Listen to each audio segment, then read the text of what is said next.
Excelentíssima senhora presidente, senadora Vanessa Graziotin, excelentíssimas senhoras senadoras, excelentíssimos senhores senadores. São inegáveis e todos reconhecemos os avanços sociais e institucionais proporcionados pela Constituição Federal de 1988, entre os quais poderia ser citado o fortalecimento do Ministério Público. Passados mais de 25 anos da nova configuração do Ministério Público, instituição permanente de vital importância para a democracia brasileira, entendemos que alguns ajustes e aperfeiçoamentos seriam bem-vindos. Nesse sentido, apresentei no último dia 24 de março a proposta de emenda à Constituição, que recebeu o número 33 de 2015, que uniformiza regras de escolha do Procurador-Geral da República e dos Procuradores-Gerais dos Ministérios Públicos Estaduais, contendo 3 importantes e, ao meu ver, oportunas alterações. A primeira trata da recondução do Procurador-Geral da República. Hoje, o artigo 128, parágrafo 1º da Constituição Federal, não estabelece limite ao número de reconduções ao cargo do Procurador-Geral da República. Não nos parece recomendável que alguém possa permanecer nessa função por mais de 2 mandatos, ou seja, mais de 4 anos. Não faria bem à instituição, que, como outras, precisa sempre se renovar, precisa se oxigenar e valorizar as suas lideranças. Assim, a exemplo do que já ocorre com os Ministérios Públicos Estaduais, conforme prevê o artigo 128, parágrafo 3º da Constituição Federal, ponderamos que seria mais saudável permitir uma única recondução ao Procurador-Geral e, desse modo, preencher uma lacuna de indefinição do texto constitucional.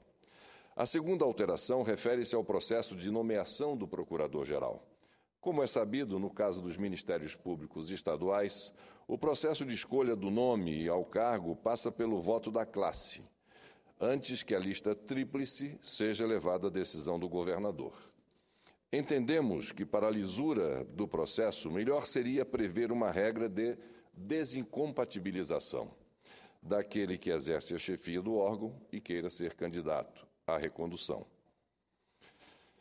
Isso tanto em favor de um processo eletivo mais equilibrado entre os concorrentes, como também para evitar que a atividade ministerial seja direcionada a fins estranhos à própria instituição.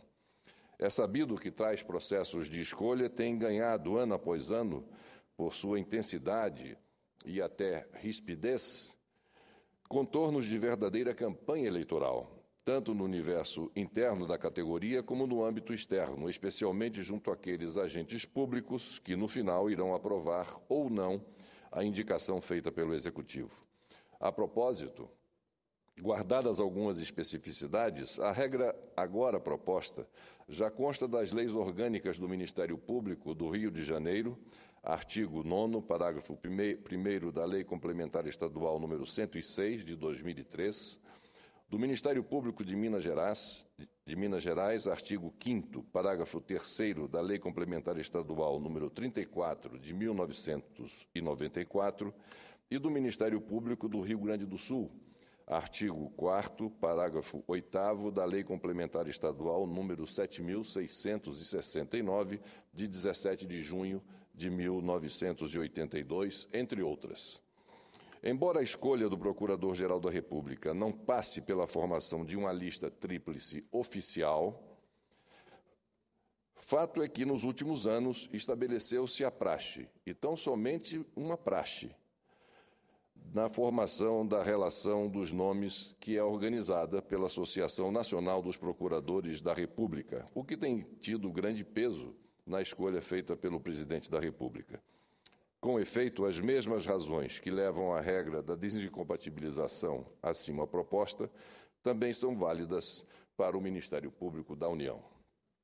Dessa forma, para que a instituição não se deixe levar por interesses eleitorais desta ou daquela candidatura, parece-nos que o melhor seria prever a regra da renúncia do chefe do Ministério Público da União 3 meses antes do término do respectivo mandato, até mesmo para que a sua atuação isso no caso dele tentar a recondução, não seja questionada ou mal interpretada por setores da sociedade.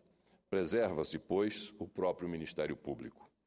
Por fim, e este é o ponto mais importante da proposta, sugerimos que o cargo de Procurador-Geral da República possa ser ocupado por qualquer um dos membros do Ministério Público brasileiro, seja da União, seja dos Estados.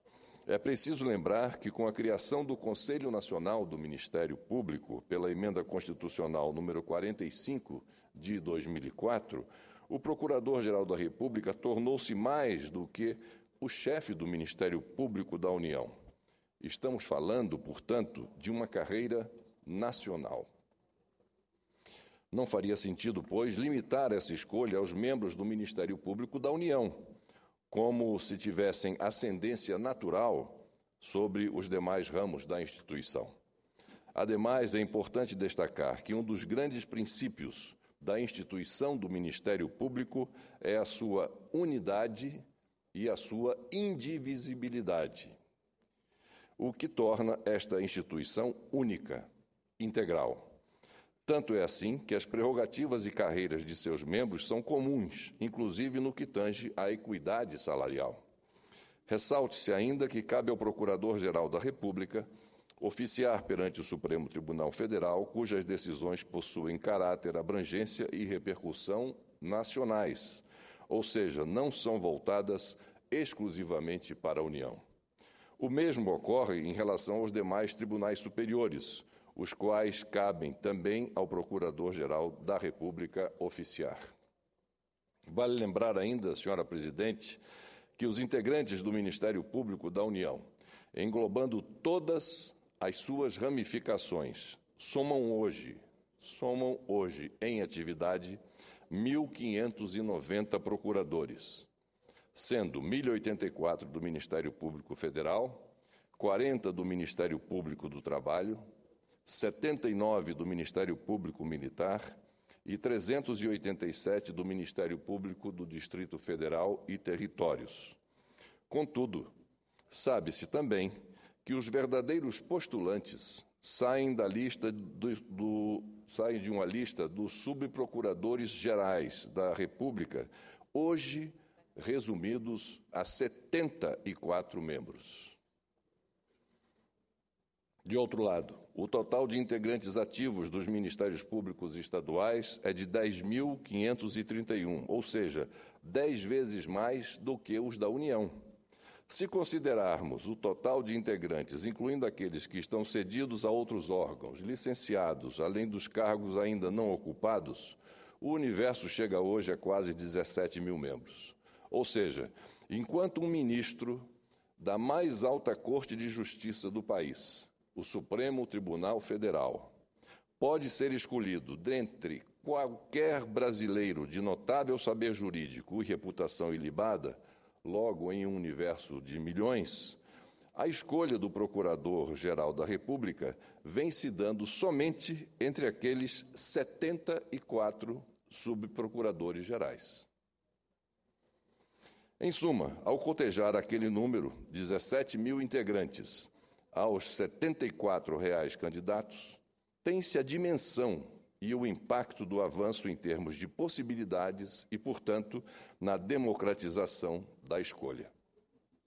Assim, nada mais justo, nada mais arejado e saudável à própria instituição do que ampliar a base de postulantes a ocupar o cargo de Procurador-Geral da República e, ao mesmo tempo, o de presidente do Conselho Nacional do Ministério Público. Afinal, não se pode esquecer que os procuradores, como guardiões da Constituição Federal, são agentes fundamentais de representação do interesse público ou, em outras palavras, da própria sociedade.